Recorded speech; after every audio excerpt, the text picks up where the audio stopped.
वाक्यवर्तनी पढ़ाया था ना हम लास्ट वीडियो में। हमने क्या करा था? वाक्यवर्तनी, है ना। लास्ट लेक्चर जो चला था हमने देखे थे अनेकार्थी शब्द देखे थे, वैसे उसका वीडियो नहीं बनाया था। चल, है ना। वाक्य देख लिया आपने, वाक्य शुद्धि देख लिए थे हमने। वाक्य शुद्धि के बाद हम देखेंगे वर्तनी। ठीक है, वर्तनी लिखो, वर्तनी। और मैं कुछ शब्द बोल रहा हूँ वो लिखो अपनी कॉपी में, उसके बाद बताना लिखो ठीक है या नहीं है। अब लिखो अधोपतन, जैसे अधोपतन ऐसे लिखना है। पहला शब्द अधोपतन, इस तरह से लिखो। अधोपतन। उसके बाद दूसरा लिखो। सर अधोपतन, सर हमें शुद्ध लिखना है ना ये? नहीं, जो मैं लिख रहा हूँ वही लिखो, उसके बाद बताना मुझे शुद्ध है या नहीं है। जो मैं लिख रहा हूँ वही शब्द लिखो। पुरस्कार। तीसरा लिखो प्रातःकाल। ठीक है, तीसरा। चौथा लिखो, एक शब्द और लिखो, अंतःपुर। अंतःपुर। पांचवा शब्द लिखो, पांचवा शब्द नमस्कार। नमस्कार। छठा लिखो, छठा शब्द है मनोकामना। मनोकामना, मनोकामना, मनोकामना, मनोकामना।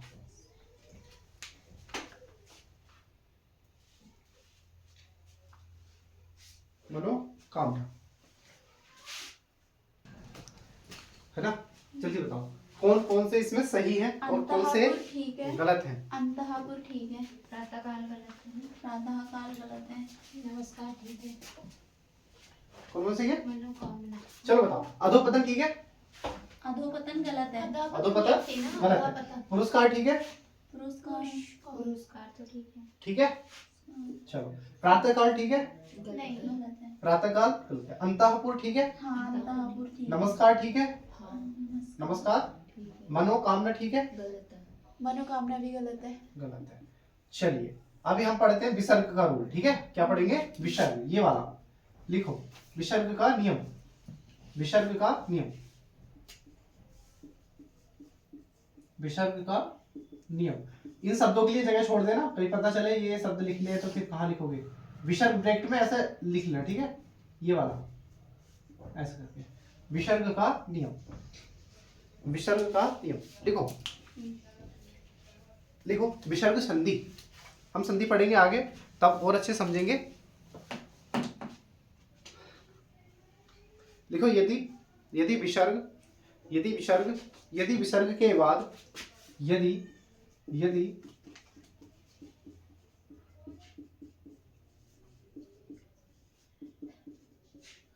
यदि विसर्ग के बाद क ख प फ, क ख प फ, क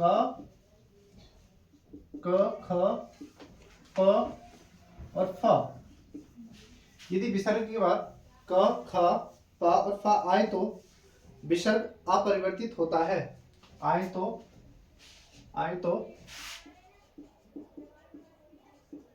विसर्ग, विसर्ग अपरिवर्तित, अपरिवर्तित होता है। आए तो विसर्ग अपरिवर्तित होता है। ठीक है, अगर ये शब्द कहीं दिख जाए तो विसर्ग क्या होता है? अपरिवर्तित होता है। जैसे एग्जाम्पल में लिखो नमस्कार, नमस्कार, जैसे नमस्कार। दूसरा है और पुरस्कार, और पुरस्कार, और पुरस्कार, और पुरस्कार, पुरस्कार। नियम को नहीं मानते। पुरस्कार नियम को नहीं मानते हैं। सही है। चलो अब अधोपतन हम लिखेंगे। पहला जो शब्द है अधोपतन, अधोपतन, इसको शुद्ध वर्तनी में लिखना है तो कैसे लिखा जाएगा बताओ? कैसे लिखा जाएगा? अधो। देखो इसके बाद जो यहाँ पर विसर्ग है ऐसे लिखे, अध आएगा, अधपतन। ठीक है, देखो विसर्ग के बाद क्या आया है? पा। पा। ठीक, एक शब्द और लिखेंगे हम। देखो पुरस्कार मैंने यहाँ लिखा दिया, देखो पुरस्कार, पुरस्कार ये है ना, क्योंकि देखो विसर्ग के बाद मतलब विसर्ग ये है, आधा शब्द आ जाता है तो उसके बाद का आया तो परिवर्तित नहीं होता है ना, याद करना है। नेक्स्ट लिखेंगे हम प्रातः काल, दूसरा शब्द है प्रातः काल। प्रातः काल ऐसा लिखा ना मैंने, देखो उसको सही कैसे लिखेंगे? प्रातः प्रातः काल। कोई दिक्कत? अंतापुर ठीक लिखा हुआ है, नमस्कार। आप देखेंगे तीसरी वाला शब्द छठा, मनो कामना ना, हम कहते हैं ना भगवान के सामने आके ए भगवान मेरी मनोकामना पूरी करना, तो भगवान कहते हैं गलत बोल रहा है, ठीक, तो भगवान फिर पूरी नहीं करते हैं। और जो बोलता है ऐसे, हे भगवान हमारी मनः कामना, कामना पूर्ण करना, क्या करना? पूर्ण करना, उसकी कर देता है। सही है, तो समझो शब्द सही बोलो। भगवान ओनली क्या समझता है, कौन सी भाषा समझता है?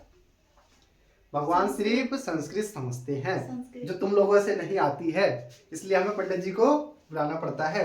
तो पंडित जी फिर संस्कृत में वार्तालाप करते हैं भगवान से, उसके बाद मनोकामनाएं पूरी होती हैं। चलिए नेक्स्ट लिखेंगे हम, ये वाला नियम हमारा पूरा हो गया, दूसरा नियम लिखेंगे। समझ में आ गया? ठीक है, और कोई शब्द हो तो बता देना मुझे। चलो लिखेंगे एक शब्द और, देखो नी, मैं जैसे मैं लिख रहा हूँ वैसे लिखना। एक शब्द है, नेक्स्ट रूल पढ़ेंगे, निशंका, निशंका, ठीक है, निशंक लिख लेना खाली, निशंक। अब लिखो नेक्स्ट दुस्साहस, दूसरा है दुस्साहस, दुस्साहस। नेक्स्ट लिखेंगे निशुल्क, निशुल्क, निशुल्क। नेक्स्ट लिखेंगे निस्संदेह, निस्संदेह, निस्संदेह। नेक्स्ट लिखेंगे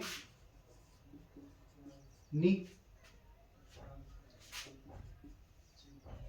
संदेश, देश, निसंदेश।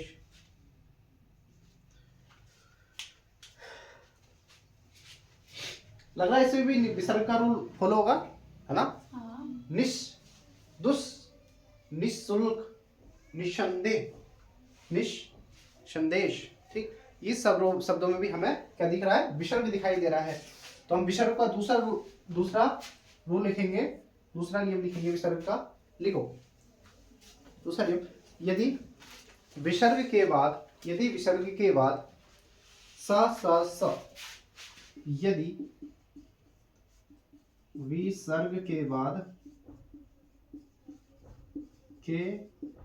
बाद है ना, तीनों सा आए तो, सर के बाद तीनों शब्द आए तो, तीनों सा आए तो विसर्ग अपरिवर्तित रहेगा। आए तो विसर्ग अपरिवर्तित रहेगा। तो विसर्ग क्या रहेगा? अपरिवर्तित रहेगा। अन्यथा विसर्ग के बाद वाला वर्ण आएगा। अन्यथा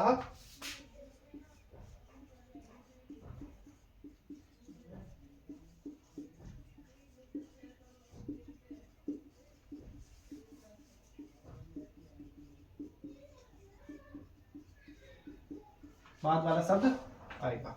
चलो अब मुझे जो पहला शब्द है उसका बताओ कैसे लिखे जाएगा वो। नि प्लस संक। ना, पहला शब्द लिखेंगे निहि प्लस संक, ये होगा निशंक, नि प्लस संक। दूसरा बताओ कैसे लिखे जाएगा? ये वाला शब्द लिखेंगे दुह प्लस साहस, दुह प्लस साहस। तीसरा शब्द है क्या है? हाँ, निशुल्क। निशुल्क सबको पता है, निहि प्लस शुल्क, निशुल्क। चौथा चौथा शब्द क्या लिखा हुआ है? निसंदेह। निसंदेह। कैसे लिखा जाएगा? निहि प्लस संदेह, निहि प्लस संदेह।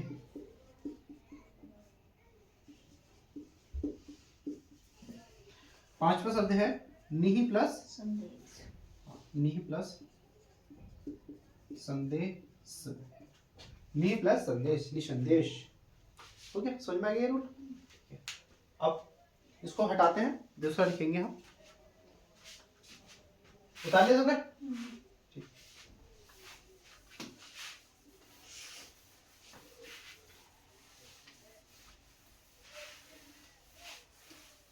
लिखो नेक्स्ट।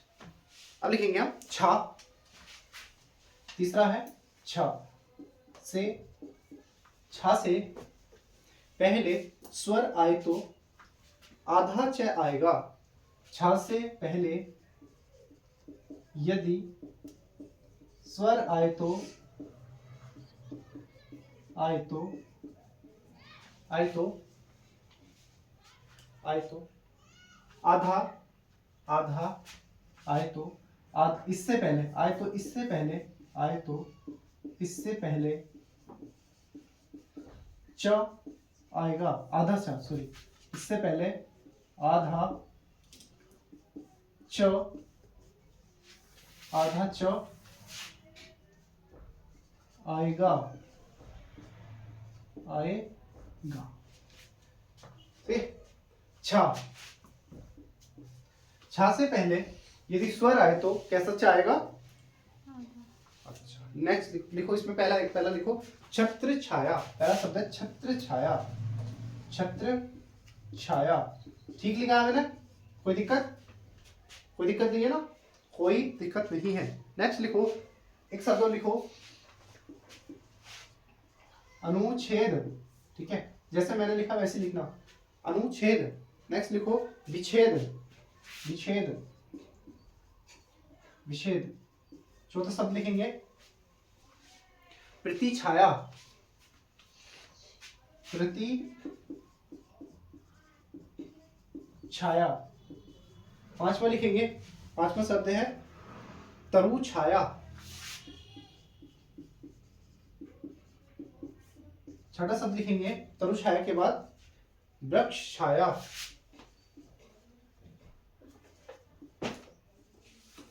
छाया। साथ में लिखेंगे छाया, साथ में लिखेंगे। कोई और शब्द है? कोई और शब्द हो तो बताओ, है कोई शब्द? इनको ही देख लेते हैं ना, 6-7 शब्द। चलिए, चलो ये बताओ, सब में छा है और छा के बाद क्या आया? स्वर आया। सब में आया, छा के बाद स्वर आया ना। जैसे एक शब्द लिखता हूं मैं,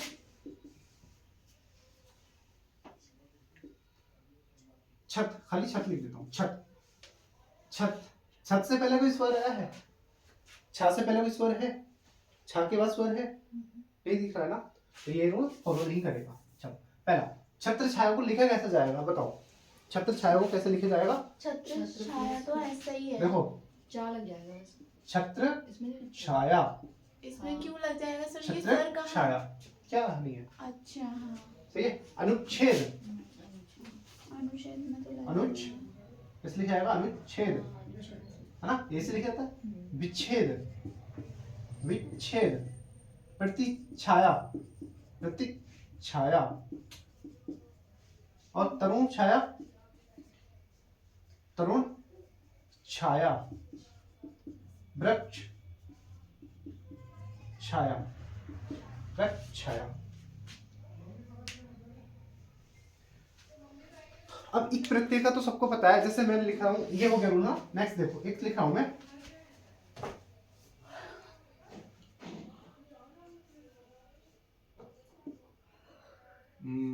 जैसे एक प्रत्यय कोई शब्द बताओ, जैसे लोक, लोक प्लस इक, लोक प्लस इक। लौकिक। ठीक है, लौकिक। जैसे लिखेंगे इतिहास, इति प्लस इतिहास प्लस इक, इक। जैसे लिखेंगे भू गोल प्लस इक। जैसे लिखेंगे हम लौकिक, भौगोलिक और क्या लिख सकते हैं? हैं? दैनिक को कैसे लिखना है प्लस और क्या होता है जिसमें एक लगाते हैं? सामाजिक उद्योग, उद्योग प्लस इक, दैनिक समाज प्लस इक, है ना? इसका तो सबको पता ही होगा कैसे करते हैं हम। जैसे ये जो होता है ना लौकिक, तो इसको कैसे लिखते हैं? डबल मात्रा में आ जाता है। लौकिक, लौ प्लस इक, लौकिक, किक, है ना? ऐसे लिखा जाएगा। हाँ। जो मात्रा होगी वो छोटी ई की लग जाएगी। इतिहास को हम लिखेंगे ई को ए में बदल देते हैं, लिखेंगे ऐतिहासिक, और सा पे आएगी छोटी की मात्रा, ऐतिहासिक। जैसे भूगोल, इसको करेंगे जो ऊ की मात्रा को औ में बदल जाती है, भौगोलिक, गौलिक, है ना? और जैसे उद्योग हम बदलेंगे औ, इसे बदलेंगे औद्योगिक, है ना? ऐसा बदल देते हैं। सामाजिक को सा, बड़ा की मात्रा आ जाती है इसमें ना, सा मा जिक, है ना? ये हमारा एक प्रत्यय होता है। बाकी जो भी था ना वर्तनी में, हमने शब्द वर्तनी देख ली। और भी शब्द होंगे तो बताना, प्रैक्टिस कर लेंगे बाद में। चलो ठीक है, ठीक है, यस सर। Yes sir. चलो बंद करो बीच